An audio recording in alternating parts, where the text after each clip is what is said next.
질의하시고 답변하시는 과정들을 보니까 이제 바야흐로 선거의 계절이 왔구나 싶은 생각이 드는데 저도 마음이 착잡한데 여기 앉아 계시는 기관장님들은 어떠시겠습니까? 한편으로 참 그 장관님 예. 짧게 몇 가지만 여쭤볼게요. 지금 이제 야당이야 이게 어쨌거나 검찰총장 출신 지금 후보를 선출해 놓고 그분을 위해서 최대한 방어하고 또 선거에 도움을 받기 위해서 이 자리를 활용하고 하는 거는 정치권에 늘 있어왔던 일이고 그런 점에서는 이제 납득할 수 있는 지점이 저 개인적으로는 있는 것 같습니다. 근데 이제 제일 안타까운 것이랄까 국민들이 보시기에 좀 의구심이 없었으면 하는 것은 과거처럼 이제 검찰이 손에다가 떡을 들고 소위 이제 꽃놀이패를 쥐었다 이런 식의 언론의 보도들이 나오지 않습니까? 검찰의 손에 놀아나는 대선이 될 것 같다 이런 식의 걱정을 하는 분도 있고 검찰이 그동안에 보여왔던 특정한 정치적인 편향을 걱정하시는 분들이 결국은 자기네 선배 중심으로 해서 위에서 수사를 하는 거 아니냐라는 걱정들을 하는 지점들이 있단 말입니다.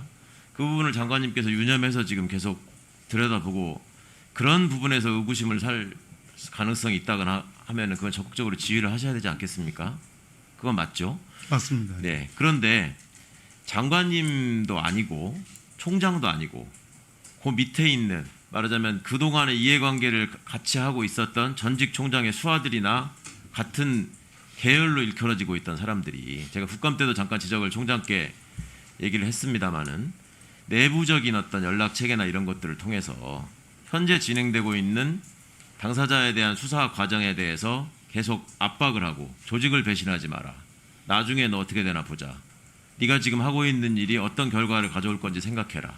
이런 식의 협박을 계속해서 수사팀이 굉장히 압박을 받고 위축돼 있다. 이런 식의 얘기가 지금 서초동에 파다합니다. 장관님 혹시 들어보셨습니까? 예, 미루어 짐작할 수 있는 그런 일부 문화가 있었습니다. 예, 그거에 대해서는 적정한 감찰권을 발동하셔서 그러니까 또 다른 측면에서 정치적인 이유로 수사에 개입하는 거 아니겠습니까? 그것을 현직에 있는 검사가 다른 검사를 상대로 한다고 하는 것은 이것은 직무 범죄에 해당한다고 저는 생각합니다. 그 부분에 대해서 각별하게 유념해 주셨으면 좋겠고요. 그와 관련해서 지금 진행되고 있는 윤우진 사건이라고 있지 않습니까? 예. 그 부분에 대해서도 지금 제대로 된 수사가 진행되지 않고 대충 하고 지금 얼마 선에서 그냥 덮으려고 한다. 이런 얘기가 또 지금 굉장히 강력하게 문제가 제기되고 있습니다. 그러니까 그런 것들도 역시 포함해서 어떤 부분은 덮고 어떤 부분은 과도하게 수사하고 어떤 부분은 무슨 먼지털이를 한다는 소리를 듣고 이런 식으로 가면 안 되지 않겠습니까? 그 부분에 대한 우려나 의구심에 대해서 장관님께서 10분 감안하셔서 적절한 감찰권과 지휘권을 행사하실 때가 필요할 것 같다. 그런 걱정을 말씀드립니다. 이 법치와 또 다른 법치의 한 축일 수도 있고 또 다른 어떤 헌법적인 이념일 수도 있는데 정치적 중립성 사이에 제 나름대로 굉장한 고충이 있습니다. 네. 이 자리에서도 여야 의원님들이 완전히 다른 시각으로 지금 말씀하지 않습니까? 제 나름대로 상당한 살얼음판을 걷는 균형을 갖추고 있다고 생각해서 임하고 있는데 거의 오늘 일부 야당 의원님 사이에서는 수사의 중단을 사실상 요구하는 듯한 발언이 있었고 심지어 공작과 선거 개입 법무부 장관을 향해서 일체제가 수사 지휘하지 않고 간섭하지 않으려고 노력하고 있고 정보 보고조차도 대검을 통해서 그것도 매우 부정기적으로 상당한 시간이 지난 뒤에 받는 그런 상황이 있는데 이렇게 공작이니 선거 개입이니라고 말씀하신다면 지금 최광 의원님의 또 요구는 사실 그렇지 않습니까?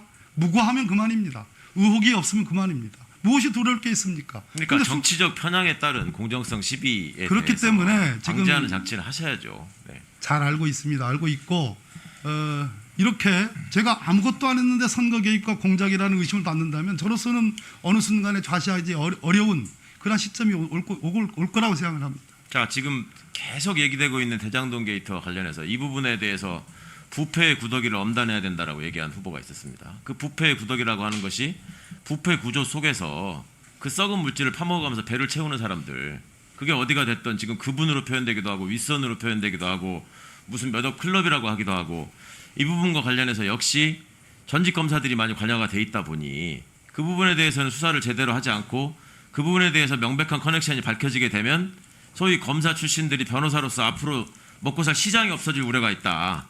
이런 걱정까지 나오고 있는 것은 정말 개탄할 만한 현실입니다. 그러니까 이런 부분에 대해서도 수사팀이 유념해서 그런 소리를 듣지 않는 불명예를 떨치는 방법은 정말로 장관님 강조하시는 엄정하고 신속하고 공정한 수사를 하는 것밖에 없지 않겠습니까? 그러니까 그런 부분에 대해서는 적절한 장관님의 관심과 지휘가 필요할 것 같다는 생각을 말씀드립니다. 예, 공감합니다. 공수처장님께 하나 네. 여쭤보겠습니다.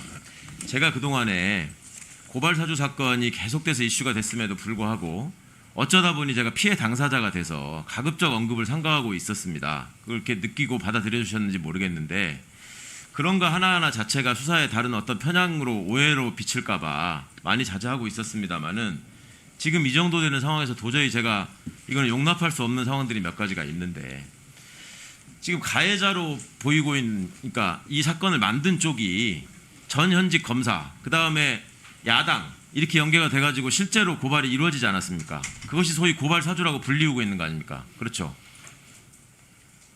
고발 사주라는 것의 개념이 그거 아닙니까? 그런 지금. 것 같습니다. 네. 지금. 그래서 그것이 사실로 확인된다면 공권력을 사유화한 것이기 때문에 문제가 돼서 공수처장님께서는 이거는 엄정한 수사가 필요하다고 계속 답변을 해오셨던 것이고, 그런데 그와 관련해서 지금 문제가 되고 있는, 지금 우연히 반복되면 필연이라는 말씀을 드렸는데 공교롭게도 본인과 다 관련된 사건에서 본인의 측근, 본인의 배우자, 본인의 장모, 본인 당사자 이런 게 전부 다 관련된 사건에서 장 본인이 이 사건에 대해서 언급한 얘기 중에, 자, 고발이 실제로 되지도 않았는데 이게 고발 사주냐, 문서 작성자나 내용이 출처가 특정되지 않은 괴문서다, 글씨체가 손준성과 보냄이라는 글씨체가 다르다, 다음에 당일날 있었던 일을, 예, 1분 더 드리겠습니다. 당일날 있었던 일을 고발장에다가 기재하는 게 상식적으로 말이 되느냐, 법률 전문가의 솜씨라고는 도저히 볼 수 없는 이상한 구절들이 포함되어 있다, 내용이 법률 전문가의 솜씨라고 보이지 않는다, 이런 식의 해명들을 지금 계속 반복해서 해왔어요. 그리고 내 측근이다 아니다, 이 얘기 중에 여태까지 지금 수사하는 과정에서 저 해명이 맞다, 언론이나 정치권에 의해서 과장된 것이다, 아니면 제보자에 의해서 왜곡된 것이다 라고 확인된 거 하나라도 있습니까? 지금 얘기한 팩트 중에? 예, 뭐 그거는 제 의견은 있습니다만 이 자리에서 말씀드리는 건 수사 적절하지는 결과로서 않은 분명히 것 같습니다. 밝혀질 수 있는 부분이죠.